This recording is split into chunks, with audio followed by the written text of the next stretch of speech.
Hello दोस्तों, स्वागत है आप सभी का आपके अपने YouTube चैनल पार्वती क्लासेस में। इससे पिछले वीडियो में मैंने एक्सरसाइज 1.3 के क्वेश्चन नंबर 1 को सॉल्व करा दिया है। आज हम सॉल्व करेंगे क्वेश्चन नंबर 2 और 3। तो चलिए शुरू करते हैं आज की क्लास। देखते हैं question number 2।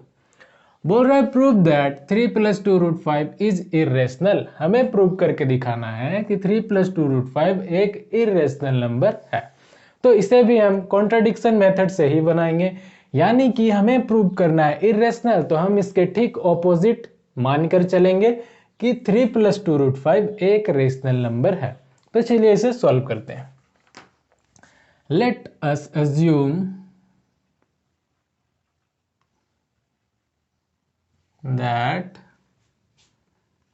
3 + 2√5 is rational. Okay, और अगर ये एक रेशनल नंबर है तो इसे हम P/Q के फॉर्म में लिख सकते हैं, यानी कि 3 + 2√5 = P/Q, where P, Q are co-prime integers and Q is not equals to 0। Okay, यहाँ P और Q एक को प्राइम इंटीजर है और Q का वैल्यू 0 नहीं है। ठीक है, अब इतना करने के बाद हम क्या करेंगे, इक्वल के एक साइड में सिर्फ रूट वाला नंबर लाएंगे। ठीक है, बाकी के जितने नंबर है उन सारे नंबर्स को राइट हैंड साइड हमें लेकर आना है। तो चलिए इस 3 को इक्वल के इधर ले आओ, तो इधर बच गया 2√5 = P/Q। ये प्लस का है ना, इधर आया तो माइनस का 3। थोड़ा सॉल्व कर दो इसे। 2√5 = हो जाएगा, इसके नीचे कुछ नहीं है, मीन्स 1 है। Q और 1 का एलसीएम हो जाएगा Q, क्रॉस मल्टीप्लाई करो, P1 जा P, -3Q जा 3Q। ओके, अब इस 2 को भी इक्वल के इधर लाएंगे हम, तो क्या हो जाएगा, ये इधर मल्टीप्लाई में इधर आएगा तो डिवाइड में चला जाएगा, यानी कि √5 = P - 3Q/, ये 2 इधर डिवाइड में आ गया और ये Q। ओके, ये चीजें सबको समझ में आ रही। तो यहीं पे हो गया हमारा कैलकुलेशन वाला पार्ट खत्म। अब आगे सारा खेल लैंग्वेज का है। ओके, चलिए देखते हैं। अब देखो यहाँ पर ये जो P है और ये जो Q है, ये क्या है, एक को प्राइम इंटीजर है, यानी कि इंटीजर है। ये 3 भी एक इंटीजर है और ये 2 भी एक इंटीजर है, यानी यहाँ पे जितने भी नंबर्स हैं सारे इंटीजर्स हैं और सारे इंटीजर एक रेशनल होते हैं। तो उस हिसाब से हमारा ये वाला पार्ट रेशनल हो गया। ये जो टर्म है हमारा पूरा रेशनल है, और अगर ये एक रेशनल है तो ये भी रेशनल ही होगा, क्योंकि बीच में इक्वल का साइन है। लेकिन हमें क्या पता है, √5 क्या है, एक इरेशनल नंबर है। हमने क्वेश्चन नंबर 1 में ही सॉल्व किया कि ये तो एक इरेशनल है। तो यहाँ पे कॉन्ट्राडिक्ट कर रहा है, जब हम सॉल्व कर रहे हैं तो रेशनल आ रहा है, लेकिन एक्चुअल में वो इरेशनल है। तो यहाँ पे कॉन्ट्राडिक्ट कर रहा है, विरोध कर रहा है एक दूसरे का। इसका मतलब हमने जो भी अज्यूम किया था कि ये एक रेशनल है, वो गलत एज्यूम कर लिया था, इसलिए यहाँ पे कॉन्ट्राडिक्शन हो रहा है। तो ये एक रेशनल ना होकर अभी क्या हो जाएगा, इरेशनल हो जाएगा। और इस चीज को हमें यहाँ पर एक्सप्लेन करना होगा लैंग्वेज में। तो चलिए देखते हैं इसे हम कैसे लिखेंगे। पहले लिख दो यहाँ हेयर, ये क्या है, P - 3Q/2Q is rational. Okay, ये एक रेशनल नंबर है। दिस इंप्लाइज, अगर ये एक रेशनल है तो √5 एक रेशनल होगा, √5 is also rational. Okay,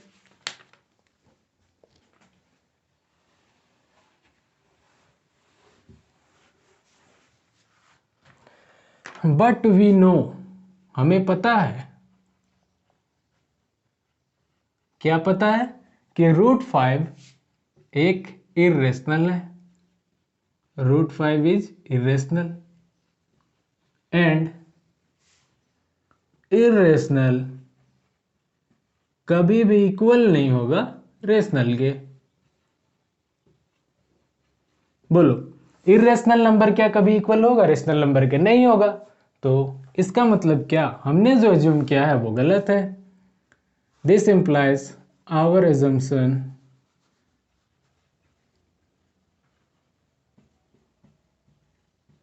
was wrong. और हमारा एजम्पशन गलत हो गया, ये एक रेशनल नंबर नहीं है, तो फिर क्या होगा? इरेशनल होगा। हैंस क्या है? 3 + 2√5 इज इरेशनल, यही प्रूव करना था। हो गया प्रूव। चलिए, सिंपल सा प्रोसीजर है, आपको एक दो बार प्रैक्टिस करना है, उसके बाद आप चुटकियों में सॉल्व कर सकते हो। तो चलिए देखते हैं अब आगे क्वेश्चन नंबर 3।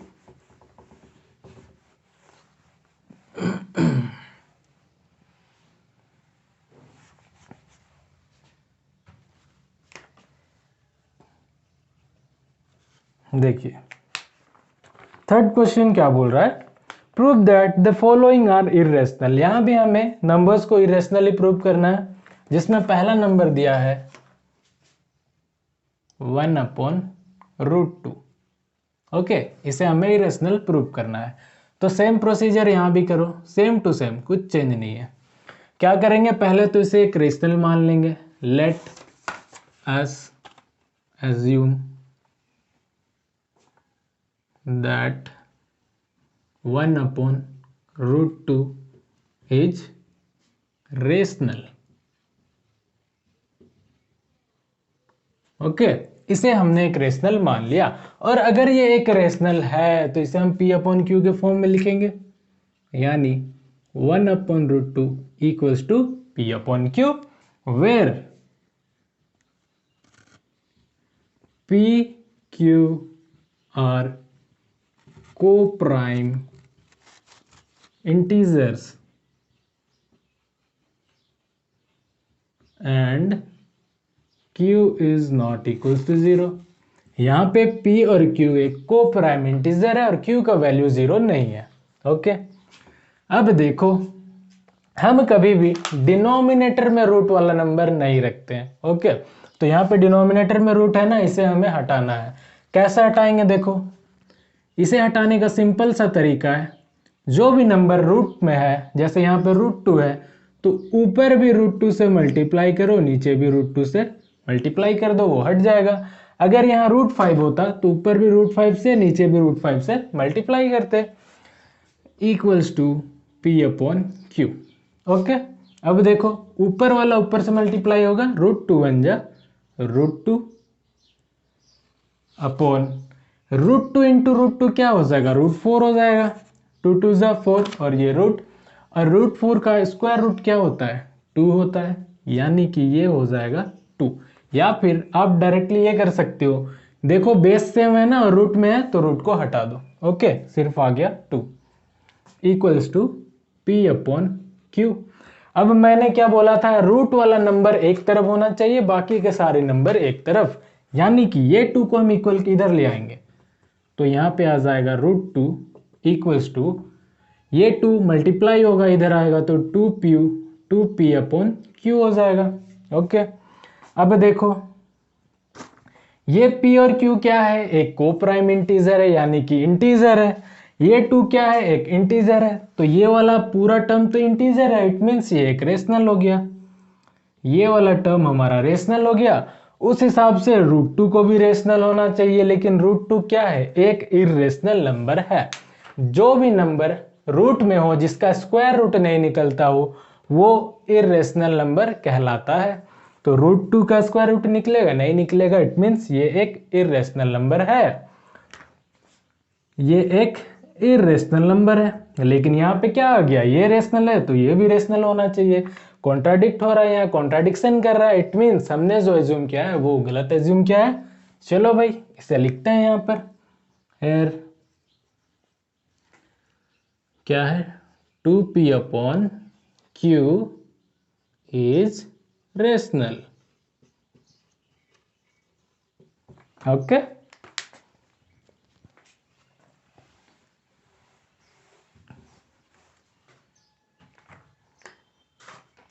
अगर ये रेशनल है तो ये भी रेशनल होना चाहिए। This implies √2 is also rational, क्योंकि बीच में इक्वल का साइन है। अब देखो, but we no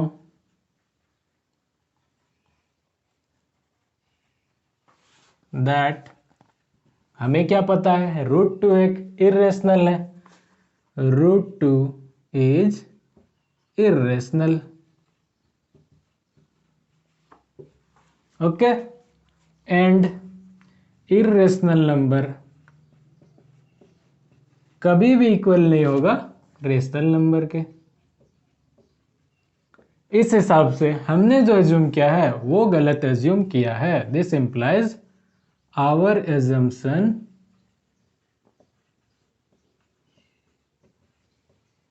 is wrong. और हमने एजम्पशन क्या किया था, ये एक रेशनल नंबर है, लेकिन हमारा एजम्पशन रॉन्ग हो गया, तो ये फिर इरेशनल तो हो ही नहीं सकता, और रेशनल नहीं हो सकता, इट मीन्स इरेशनल है। हैंस क्या है, 1/√2 इज इरेशनल, यही प्रूव करना था, ये प्रूव्ड। ओके, चलिए सिंपल सा प्रोसीजर है। मैं थोड़ा इंक भर लेता हूँ।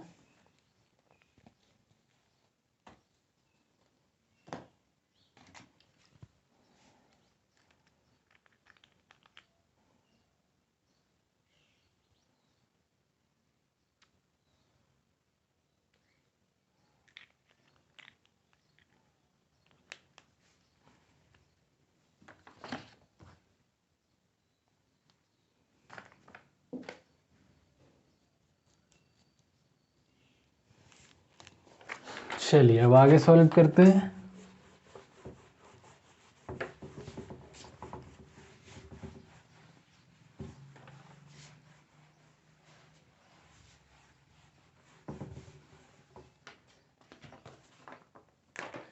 अब देखिए सेकंड पार्ट क्या बोल रहा है। दे रखा 7√5, 7√5, इसे हमें एक इरेशनल प्रूव करना है। सेम प्रोसीजर फिर से दोहराएंगे। Solution, let us assume that 7√5 is rational. हमने इसे रेशनल मान लिया, और अगर ये रेशनल है तो इसे हम P/Q के फॉर्म में लिख सकते हैं, वेयर PQ क्या है, एक को प्राइम इंटीजर है,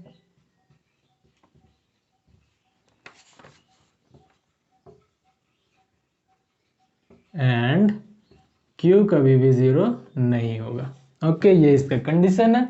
अब देखो मैंने क्या बोला था, रूट वाले नंबर को एक तरफ रखना है, बाकी सारे नंबर दूसरे तरफ। तो इधर रख लो √5 को, और इस 7 को इधर ले आओ, तो ये हो जाएगा मल्टीप्लाई में, इधर आएगा डिवाइड 7, और ये Q। ओके, अब देखो यहाँ पे P एक इंटीजर है, Q इंटीजर है, 7 भी एक इंटीजर है। इट मीन्स ये वाला जो पार्ट है, ये वाला जो टर्म है, ये एक रेशनल हो गया। ये रेशनल है तो फिर ये भी रेशनल होना चाहिए, लेकिन √5 क्या है, एक इरेशनल है, तो यहाँ पे कॉन्ट्राडिक्शन हो रहा है। इसे चलो एक्सप्लेन करो। Here P/7Q is rational. This implies √5 is also rational, but we know that √5 is irrational, and irrational will never be equals to rational. This implies our assumption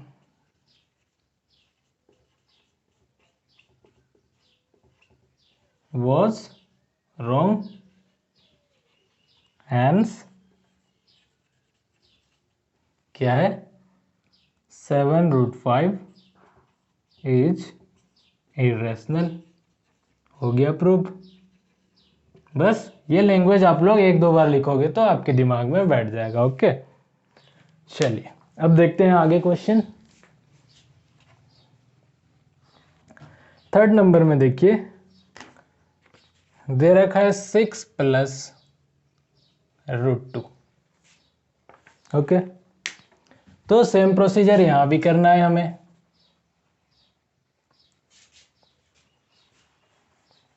देखिए अब की बार हम क्या करेंगे, इसे एक रेशनल मान लेंगे 6 प्लस √2 को।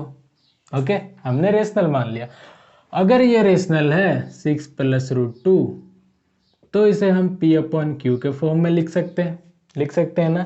फिर मैंने क्या बोला, रूट वाले नंबर को एक तरफ रखो, बाकी को दूसरे तरफ।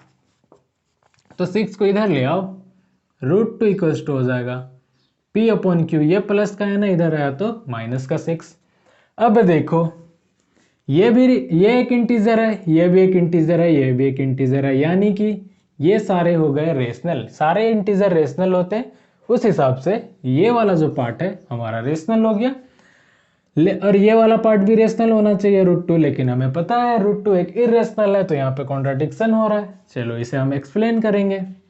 Hair P/Q minus 6 is irrational, irrational नहीं rational. Okay, that implies √2 is also rational, but we know that √2 is irrational and irrational will never be equal to rational.